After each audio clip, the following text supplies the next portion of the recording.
I'd like to deal today with the issue of the giving of the Torah. When the Torah was given to Moses up on Mount Sinai, so he was given it in the form initially of what are called in the Torah luchos. Luchos, those are often translated tablets. They were stones, big stones. And the story is familiar. He was up there for 40 days and 40 nights, not eating or drinking. And he came down at a certain point because God had told him, the people have become corrupted. The people are worshipping a golden calf. The golden calf. God said to him, go down. So Moses dutifully goes down with the tablets which God himself had written and arrives at the bottom, sees what's going on over there, and famously takes the tablets and smashes them. Smashes them. God never told Moses to do that. It was his own initiative. He decided, for reasons which we'll examine, that this needed to be done. The question which we're going to address today is, why did he wait until he got down to the bottom of the mountain before smashing those tablets? God told him, the nation has become corrupted, they're worshipping an idol. And he made some sort of decision, need some analysis what the decision was, but he made some sort of decision that therefore they no longer get these tablets. They're not on a level, they're not worthy, they're not going to get the tablets, so smash them right there and then. What, he didn't believe God?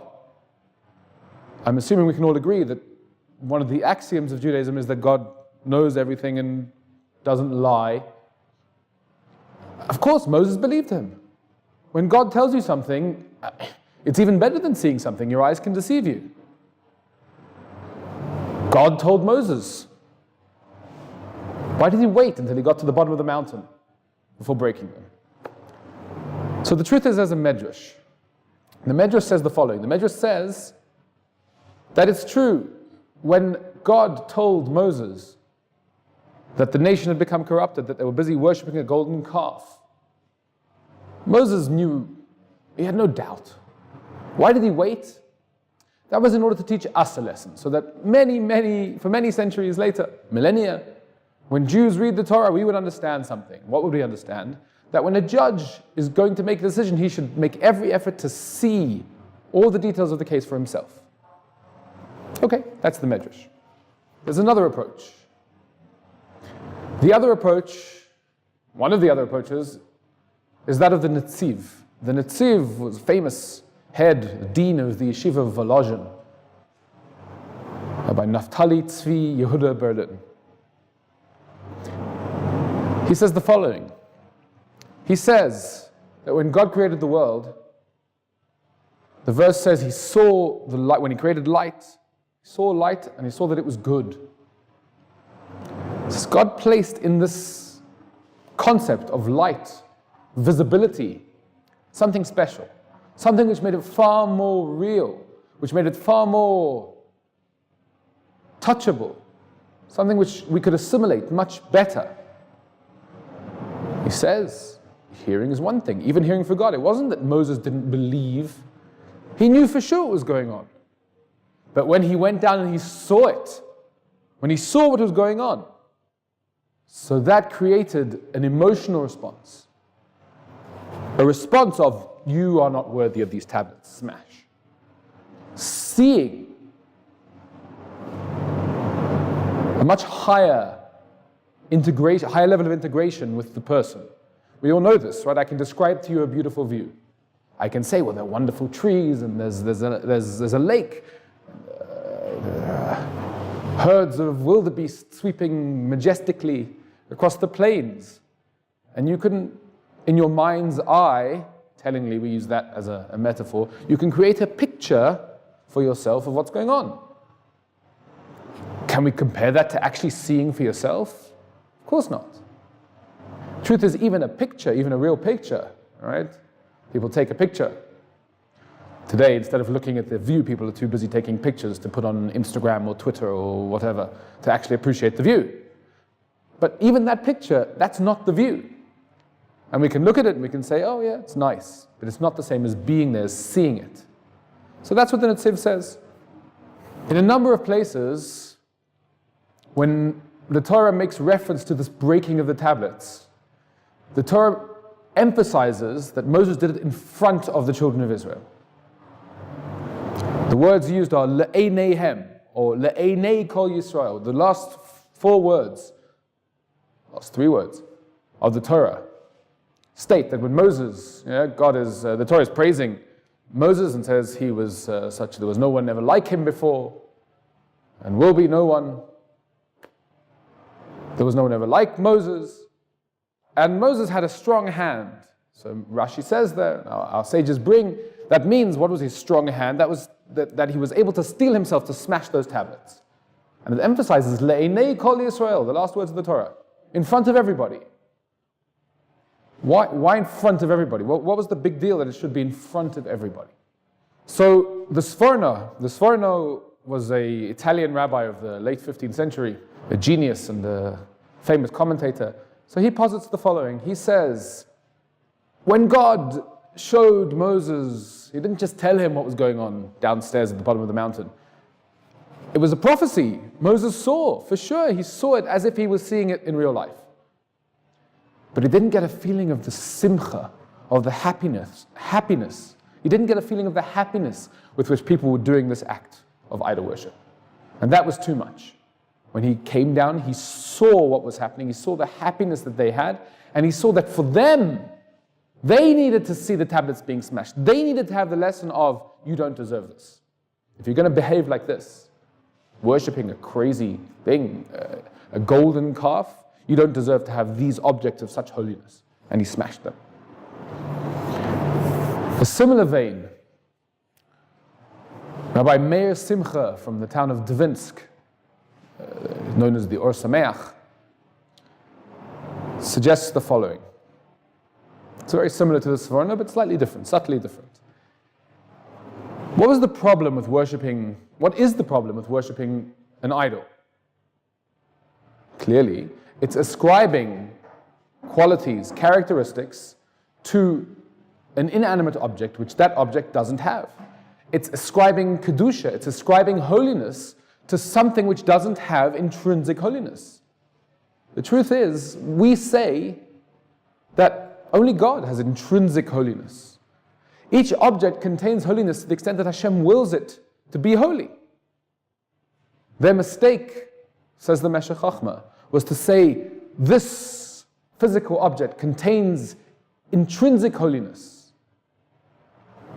What was Moses' message to them? Could there be anything more holy right now than these two tablets, these tablets on which the Torah was given, written by the hand of God himself? Could there be anything more holy? Moses' message was, when God wills it, these are but tablets of stone. They are nothing. They're just a physical object.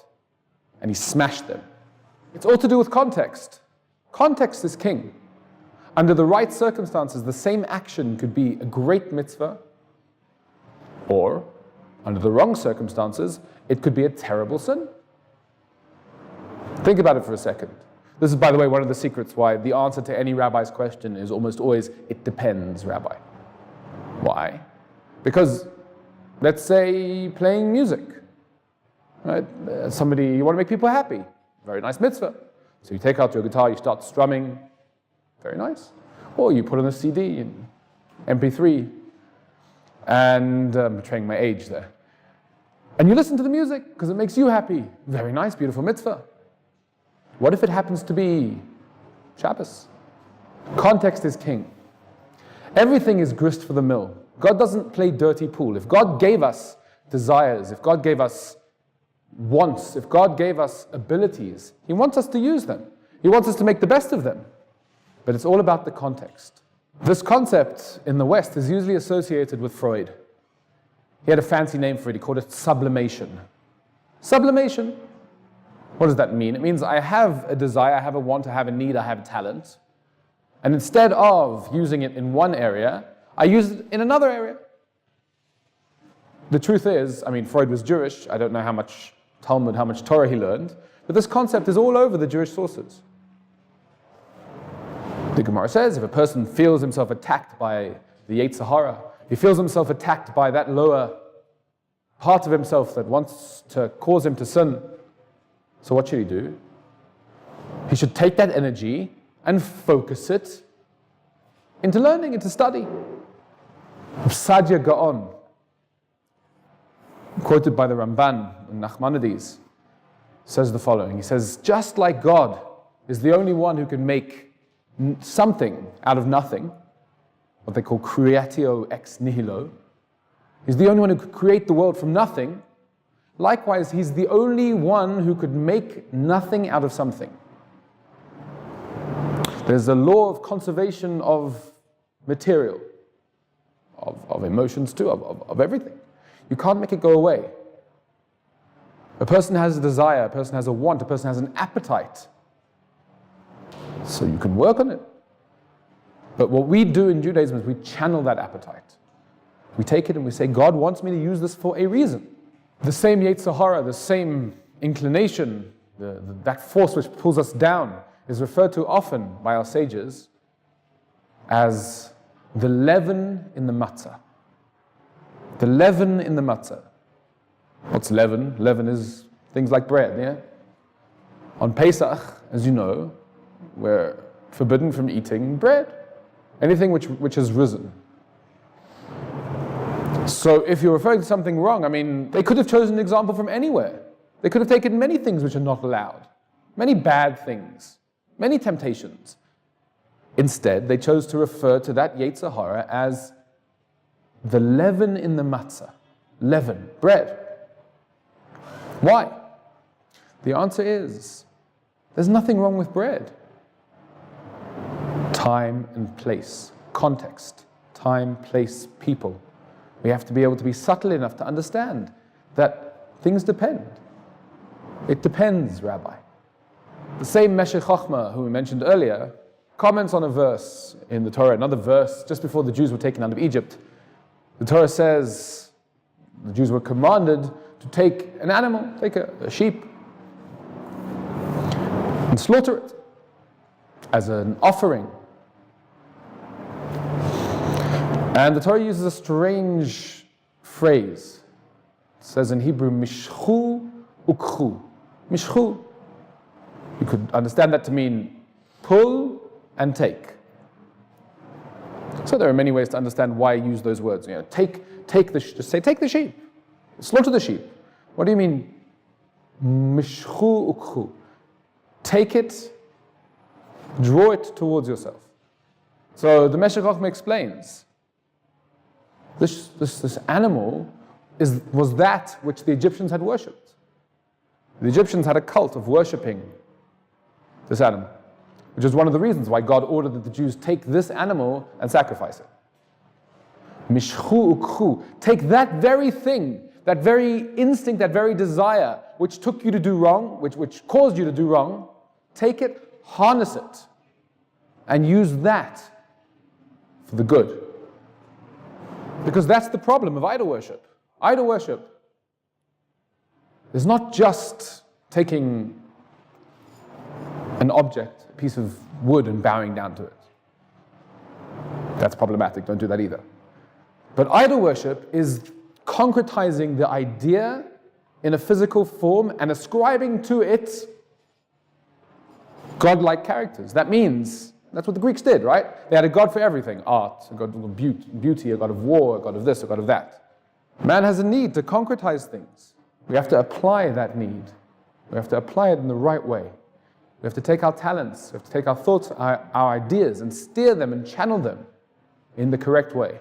Take that very sheep that you thought was so problematic, which was terrible, I should never go near it again. It was used for, this was the concept of worshipping idols. Art, music, everything. I would think, perhaps, give it all up. I should dedicate myself to spiritual matters. I should go sit in the Himalayas somewhere and meditate on the existence of the universe. No, says the Torah. No. Our job is to exist in this world, this physical world, to take all those things, art and music, everything which is beautiful, and to channel it, to use it for the right purposes. That sheep, that same sheep, take that sheep and use it for the good. Use it Use your God-given talents for what they were intended for.